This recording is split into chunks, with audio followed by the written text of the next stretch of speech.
వర్మ గారు ఈ మొత్తం ఎపిసోడ్ అంతా కూడా మిమ్మల్ని బాగా డిస్టర్బ్ చేసినట్టుంది.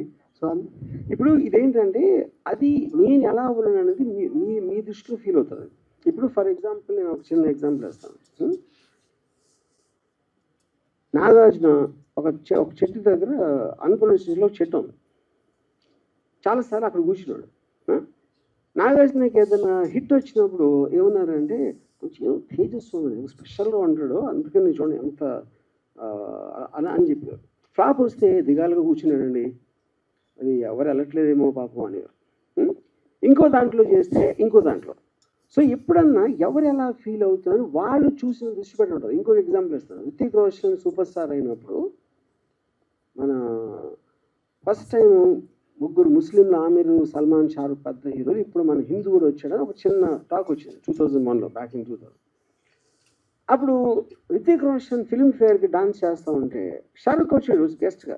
వీళ్ళందరూ షారుఖ్ మొహం మీద కెమెరా పెట్టి చూడండి ఇక్కడ నవ్వట్లేదు, లోపల కుమిలిపోతున్నాడు, అదేమో ఇదేమో ఇది అంతే. ఎవరు అనుకో షారుఖ్ ఏమనుకుంటే ఎవరికి తెలియదు అసలు అక్కడ. అప్పుడు ఏంటంటే నేను ఎలా ఉన్నాను అనుకుంటే మీకు ఆనందం అనిపిస్తుందో అది మీరు అనుకోండి, అది ఈజీ కదా. వర్మ గారు అంటే మీరు ఎలా ఉన్నారో మేము ఏమనుకుంటున్నాం అని పక్కన పెడితే, సో ఫస్ట్ టైం అరెస్ట్కి సంబంధించి వర్మ భయపడ్డాడు, అంటే పారిపోలేదనేది మీరు స్టేట్మెంట్ ఇచ్చారు. భయపడ్డారు, అందుకే యాంటిసిపేట్ వేలేసాడు. ఏంటో తెలుసుకోవడానికి వేలేసాడా లేదా భయపడి వేలేసాడా? పోలీసులు అరెస్ట్ చేస్తారు ఏం చెప్పలేదు మీడియాకు, అందుకోసమే పోలీసులు వచ్చింది దేనికోసమో తెలియదు, కానీ మీడియా అరెస్ట్ అనేది ఒక ప్రాపగండా సృష్టించింది అనేది వర్మ మాట. కానీ దాని వెనకాల భయపడి యాంటిసిపేటరీ బెయిల్ వేశారు వర్మ అనేది ఒక మాట. సో దీనికి సమాధానం ఏంటి? నీకు తెలుగు రాదో, నీకు బుర్ర లేదు నాకు తెలియట్లా. నేను రాగానే ఇది ఒక్కటే చెప్పా. ఫస్ట్ మొత్తం పోసు కూర్చున్నట్టు జరిగింది, నా కారణం ఏంటి అని చెప్పాక మళ్ళీ అడిగితే ఏంటి నేను చెప్పేది?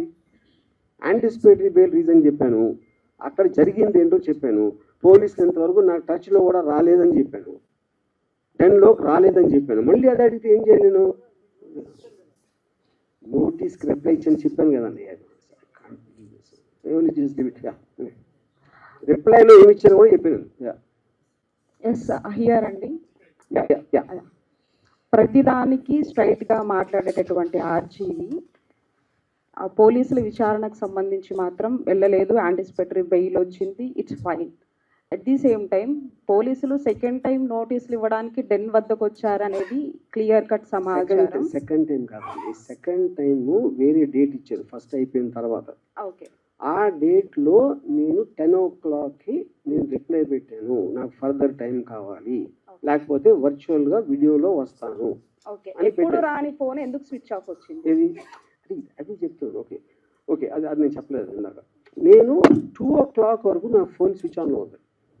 ఓకే, దాని తర్వాత ఇది వాళ్ళు వచ్చింది 10:30కి. 2 o'clockకి స్విచ్ ఆన్ చేసిన దానికి ఒక్కటి మీడియా వాళ్ళు విపరీతంగా అందరూ ఫోన్ చేసింది, ఏమైపోతుంది, పోలీసు ఎందుకు వచ్చారు, బ్లా బ్లా బ్లా బ్లా బ్లా. అది నా వర్క్ ఉంది. సెకండ్ రీజను, నేను యాంటిసిపేటరీ బెయిల్ చేసినప్పుడు దానికి ఒక 5గురు వేరే వాళ్ళు చేస్తున్నారు ఒకేసారి అన్న దాని మీద, దానికి ఎలాంటి స్కీమ్ అయ్యి ఉంటుంది, ఎందుకు చేస్తానని హరాస్ చేయడానికని ఆలోచించడానికి నాకు కావాల్సిన టైం దానికి నేను స్విచ్ ఆఫ్ చేశాను. అది ఎప్పుడైతే డెసిషన్ తీసుకున్నానో ఇమీడియట్గా స్విచ్ ఆన్ చేసి ఇక్కడే ఉన్నానని చెప్పాను. వర్మ గారు, మీరు సంవత్సరానికి ముందు జరిగింది ఇప్పుడు ఎందుకు మళ్ళీ తీస్తున్నారు అంటున్నారు.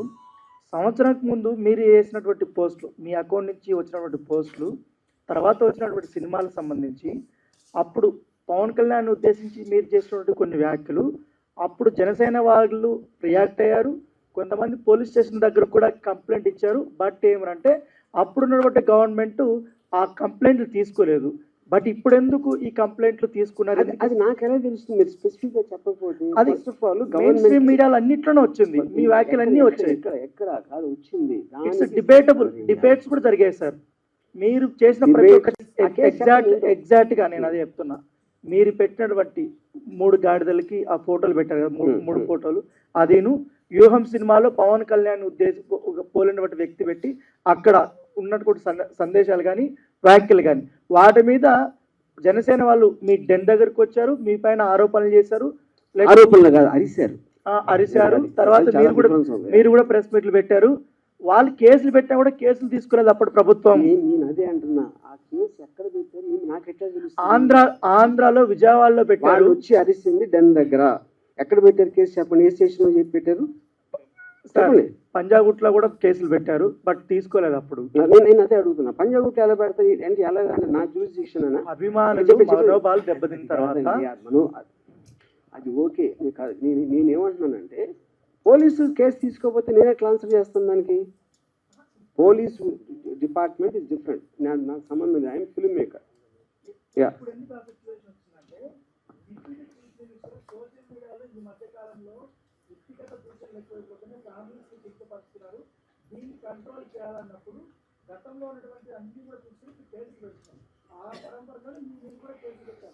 అది నాకు తెలియదు. ఎందుకంటే నాకు తెలియకుండా ఐ డోంట్ వాంట్ టు ఫలానా వాళ్ళు మలానా అవుతుంది కాదు ఫలానా వాళ్ళు చేస్తున్నారు, ఫలానా వాళ్ళు చెప్పారు నేను చెప్పలేను. ఎందుకంటే ఆ నాలెడ్జ్ నా దగ్గర లేదు. Sir Madhu from Mahani sir. ఇక్కడ ఉన్నాను. ఈ మధ్య ఏపీలో అరెస్ట్ అవుతున్న కేసుల్లో చాలా మంది జైలుకి వెళ్తున్నారు కదా. వాళ్ళు ఏమంటున్నారు అంటే మాకు గుర్తు లేదు, మర్చిపోయాము ఇలా చెప్తున్నారు. సో ఇప్పుడు మీరు ఆ రెండు వాడకుండా ఆన్సర్ చెప్తారని చూస్తున్నారు. అరే నేను అదే అండి, first of all A case ఆ కేసు డీటెయిల్స్ చెప్తేనే కదా.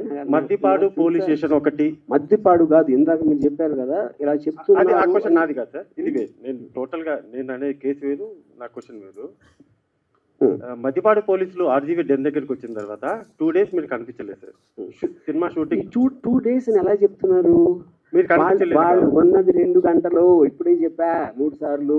ఒక 2 days బ్యాక్ వరకు కూడా మద్దిపాడు పోలీసులు హైదరాబాద్ లో ఉన్నారు సార్. అక్కడ మీరు చెప్పారా? నాకు తెలుసు సార్, నా దగ్గర ఉంది సార్, ప్రూఫ్ ఉంది. చూపించండి ఇప్పుడే. ఆయన పేరు నోట్ చేసుకోండి. నా పేరు మధు సార్, మహాన్యూస్ లో పనిచేస్తాను. మీరు పోలీస్ ఆఫీసర్ 2 రోజుల నుంచి మేము గాలిస్తున్నాం అన్న వీడియో మీరు చూపిస్తే కనుక సార్ నేను మీకు ₹1,00,000 ఇస్తాను ఇమీడియట్ గా. చూసుకోండి రండి సార్. ఈ ప్రెస్ మీట్ అయిపోయిన తర్వాత మీకు ఆడియో వినిపిస్తాను సార్. ఆడియో ఎవడన్నా మాట్లాడు, నాకు పోలీస్ ఆఫీసర్ వీడియోలో చెప్పింది చూపించండి. ఆడియో లేదు మీకెందుకు మాట్లాడారు? ఇప్పుడు ఒకటి ఇవన్నీ అనవసరం సార్. నేను ఒకటే చెప్తున్నాను, సింపుల్ గా ఇది నాన్ సెన్స్ అనకండి సార్. ఎందుకంటే క్వశ్చన్ మేము అడగాలి, మీరు ఆన్సర్ చెప్పాలి. నాన్ సెన్స్ చెప్పట్లేదా? నేను చెప్పట్లేదు కాదు. మీరు ఇక్కడ కూర్చుని మీరు వాళ్ళు చెప్పారు 2 రోజులు ఉన్నారన్నారు. 2 రోజులు 2 రోజులు కాదు, 3 రోజులు సార్, 1 day వాట్ ఎవర్. నేను ప్రూఫ్ అడుగుతున్నా. అదే సార్ నేను అడిగింది. పోలీసులు చూపించకుండా ఊరికని మాట్లాడద్దు, అది నేను చెప్పేది. ఓకే, సినిమా షూటింగ్ అని చెప్పారు కదా సార్, సినిమా షూటింగ్కి వెళ్ళామని చెప్పారు. ఏ సినిమా సార్? ఏం సార్ మీకు ఎందుకు చెప్పాలండి? ఇప్పుడు ఎందుకు అనిపించారు? నువ్వు పోలీస్ మీరు పిలిచారు కాబట్టి మేము వచ్చాం sir. I don't want to talk. మీ సమాధానం లేనప్పుడు ఇంక ఇలానే నేను చెప్పను. ఇప్పుడు ఒకటే నేను ఇందాక ఒక చాలా ఇంపార్టెంట్ పాయింట్ చెప్పాను. 2 people ఆర్ మోస్ట్ ఇంపార్టెంట్ ఇక్కడ. పోలీసులకి they have every right to ask. ఏం అడగాలి? ఎక్కడ ఉన్నాడు రామ్మోహన్? ఇక్కడ లేడు, షూటింగ్లో ఉన్నాడు. ఏ షూటింగ్ అని అడిగారా? అడగల. ఎక్కడ ఏ ప్రాంతంలో జరుగుతుంది అన్నారా? అడగల. అరెస్ట్ చేయడానికి వచ్చాం అన్నారా? అనలేదు. మేము గాలింపు పెడుతున్నాం అన్నారా? అనలేదు. ఈ 4 ఏదన్నా వాళ్ళు అన్నది చూపిస్తే అప్పుడు మాట్లాడు. చేతగాని తను కానీ వాళ్ళు చెప్పలేదండి, అరెస్ట్ చేయడానికి వచ్చామని చెప్పలేదండి. చేతగాని వాళ్ళు ఎందుకు వచ్చారో మీరు వాళ్ళని అడుగుతారా, నన్ను అడుగుతారా? అట్లా కాదండి. సరే ఓకే, వదిలేసేయండి. మామూలుగా ఇన్ జనరల్ గా పోలీసులు అనేటువంటి వాళ్ళు మన ఇళ్ళ మీద కానీ ఎక్కడికైనా వచ్చినట్లయితే అది చాలా ప్రెస్టేజ్కి వచ్చిన ప్రతి ఒక్కళ్ళు కూడాను అవమానపడతారు. పోలీసులు వచ్చారు వాళ్ళ ఇంటికి అని. మీ ఆఫీస్ ముందు ఒక 4 గంటలు దాదాపు 2 గంటలో 4 గంటలో మీ ఇంటి ముందుకు వచ్చేసి వాళ్ళ ఆఫీస్ ముందుకు వచ్చేసినప్పుడు మీరు ఎందుకు వచ్చారు, నా పరువు తీసే హక్కు మీకేముంది అనేటువంటిది మీరేమైనా చేశారా? మీరేమైనా దానికి నేను చెప్తున్నా అది కమ్యూనికేషన్ జరిగిందని చెప్పాను కదా. ఆల్రెడీ నాకు వాళ్ళు వచ్చి నోటీస్ ఇచ్చారు కదా, మా ఇద్దరి మధ్య నా కమ్యూనికేషన్ ఉంది కదా. ఆ రోజు నుంచి ఇంతవరకు ఒక్క ట్వీట్ కూడా పెట్టలేదు.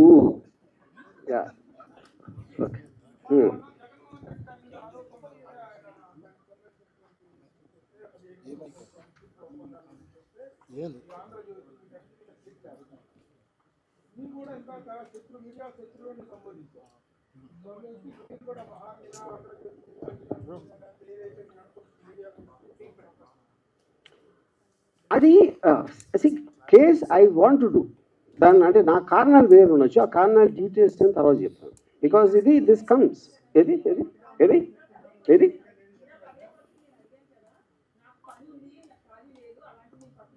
అవును. ఇప్పుడు నాకు అసలు పని లేదు, టైం లేదండి నాకు. అదే వేరే నేను వచ్చేది మీకు కేసు వేయటాను కదా, నాకు ఏం అవసరం అది రావడానికి ఛాన్స్ లేదండి. ఎందుకంటే సోషల్ మీడియా అనేది విపరీతంగా విస్తరించిపోయింది. వేలు మీద ఎలా పెడతారు మీరు? అసలు ఎలా పాసిబుల్? అది ఎవ్వరు చేయలేకపోతున్నారు, చేయలేరు కూడా. వర్మ గారు, ఇక్కడ అంటే మీరు ఏది సీరియస్ గా తీసుకోరు, సో అదే ఆ లైట్ తీసుకోవటం వల్లే మిమ్మల్ని కూడా మీడియా లైట్ తీసుకుని మీ మీద స్టోరీలు వెళ్ళిందని చెప్పేసి అనుకోవచ్చు మీరు. మీడియాకి ఒక పర్టికులర్ పర్సన్ మీద ఉంటుందని నేను అనుకున్నాను. వాళ్ళకి స్టోరీలు ఉన్న ఇంట్రెస్ట్, ఎంటర్టైన్మెంట్ చూస్తారు, కానీ ఎవరి మీద పర్టికులర్గా పర్సనల్గా తీసుకుంటారని నేను నమ్ముతాను. ఉదాహరణకి సుశాంత్ సింగ్ రాజ్పూత్ అప్పుడు ఆల్మోస్ట్ రిపబ్లిక్లో అర్నబ్ గోస్వామి 1 year నడిపాడు క్యాంపెయిన్. తర్వాత ఒక్కరోజు సడన్గా ఆపేశారు. అది దానికి ఏం సొల్యూషన్ రాలేదు, ఏమీ రాలేదు. అప్పుడు ఆ అమ్మాయి పేరు మర్చిపోయాను నేను, heroine Sushant Singh girlfriend, తన మీద కంటిన్యూస్గా తనే చేసింది అని జైలుకి ఎందుకు అరెస్ట్ చేయలేదని నడిపారు కదా. అర్నబ్ గోస్వామికి ఆ అమ్మాయికి ఏం ఎప్పుడు కలిసి కూడా ఉంటుంది నాకు తెలిసి 100%. ఏదో ఆ టైంలో అనిపిస్తుంది మీడియాకి, అంటే ఒక వేవ్ లాగా వచ్చి వెళ్ళిపోతుంది. ఎవరు కూడా ఎవరిని పర్టికులర్గా పర్సిక్యూట్ చేస్తారని నేను అనుకోను. ఒకటి, సోషల్ మీడియాని ఎవరు కంట్రోల్ చేయలేరు అన్నారు, బట్ వ్యక్తిగత క్రమశిక్షణ ఎవరికి వాళ్ళు మెయింటైన్ చేస్తే ఏ గోళ ఉండదు కదా. బట్ ఎంటర్టైన్మెంట్ వేలో మీరు ఏది పెడితే అది పెడితే ఇబ్బందులు వస్తాయని చెప్పి మీరు నమ్ముతారా? అసలు ఇప్పుడు ఇది ఎలా ఉంటుందంటే, పొద్దున్న లేచి బాగా చదువుకుని మంచి పనులు చేసుకుని మంచి పెళ్లి చేసుకుని పిల్లలు కానీ చాలా సమాధానం చెప్పినట్టు ఉంది. ఎవరి కాళ్ళు క్రమశిక్షణ అంటే వాళ్ళకి లేదు. లేనప్పుడు ఏం చేస్తారు కదా ప్రాబ్లం. ఇక్కడ ఉన్నోళ్ళు ఏంటి, మనకేం అవసరం? ఇన్ కేస్ రాజీవి అరెస్ట్ అయ్యి జైల్లో ఉంటే జైల్లో ఎలా టైం స్పెండ్ చేస్తారు? అక్కడ విస్కీ ఉండదు, ట్రీట్ చేయడానికి ఫోన్ ఉండదు, ఓడకా ఉండదు, అమ్మాయిలు ఉండరు. Good question. The point is మనకి ఎవ్రీథింగ్ మనకు కావాల్సింది ఉండాలని జీవితం ఎప్పుడు చదువు. నాకు అంబానీ అంత డబ్బు ఉందా? లేదు. నాకు ఎవడో అలాంటి కారు ఉందా? లేదు. నాకు మహా అందగత్తులైన అమ్మాయిలు ఒక భార్య ఉందా? లేదు. అప్పుడు మనకు ఉన్న దాంతోనే మనం సరిపెట్టుకుంటాం. ఎప్పుడైనా అందులో సడన్గా కోవిడ్ వస్తుంది, దానికి సరిపెట్టుకోవాలి. ఇంకోటి ఏదో వస్తుంది, దానికి సరిపెట్టుకోవాలి. అలాగే అప్పుడు ఈ కేసు అన్నీ ఏదన్నా నాకు అలాంటి పరిస్థితి వస్తే నేను ఎప్పుడు అడాప్ట్ అవుతాను. నా లైఫ్లో నాకున్న నేచరు అడాప్ట్ అవుతాను. అప్పుడు నేను అక్కడ క్రిమినల్స్తో కలిసి నెక్స్ట్ 1 year సంబంధించి 4-5 కథలు రెడీ చేసుకొని వస్తాను. సార్, ఇప్పుడు ఏ సంఘటన జరిగినా సరే దాని మీద ఒక సినిమా తీసేస్తారు. ఈ 10 రోజుల నుంచి జరిగిన దాని మీద ఏమన్నా ఒక సినిమా తీసే ఆలోచన ఉందా? సార్, ఇప్పుడు you take that. First of all అది అంటే వాళ్ళు ఎవరైతే మీరు పేర్లు చెప్పారో వాళ్ళు మాట్లాడుతున్నది కేసు కాదు కూడా నాకు తెలియదు.